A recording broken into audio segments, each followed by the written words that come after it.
Hi.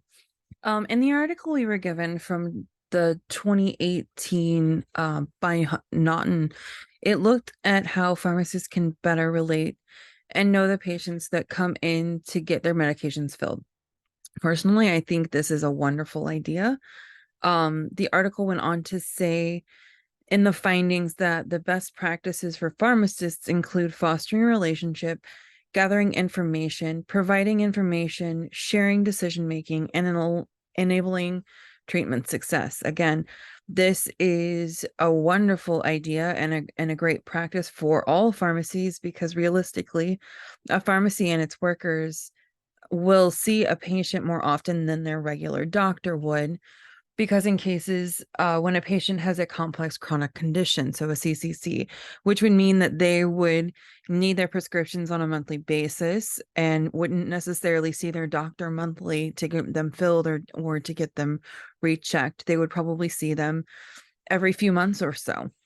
However, this is a wholly unrealistic thing to wish for.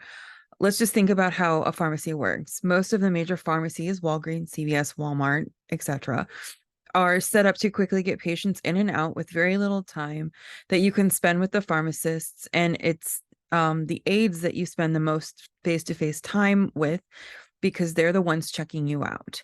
They're the ones taking your prescription in the first place. If you have a paper copy, they're the ones that you're talking to the most.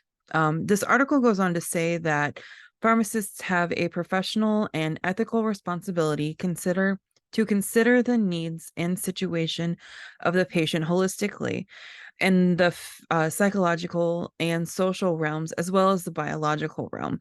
So what this article is basically saying is that it's their responsibility as a pharmacist to know the patient again and to understand what their needs are.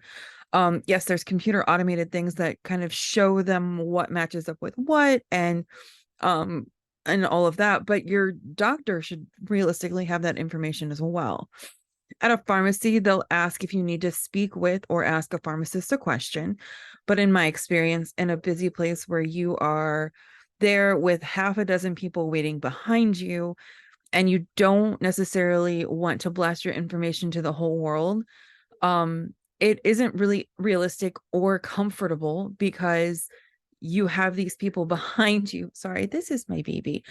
You have these people behind you that are waiting also to get their prescriptions filled. And if you go into a pharmacy, they'll tell you it could be 20, 30 minutes to get a prescription filled. And that's, wasting people's times. It just doesn't feel like it's a place where you can ask a pharmacist a question, especially in these big box stores where they are rotating customers frequently.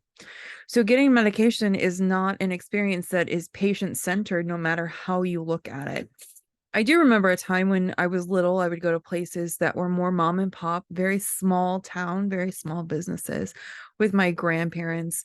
And they know these people by name. They knew exactly what they were getting. They knew how to tell them to take it. They knew what mixed up with this or that. They could even offer suggestions to take it a certain time of day or take it with a certain vitamin or whatever like that. It made the experience personal, and with the way the world is now, everything is so cold and animated and direct, and you don't get that time like you would necessarily need. So pharmacy and centered communication is not a thing as it should be.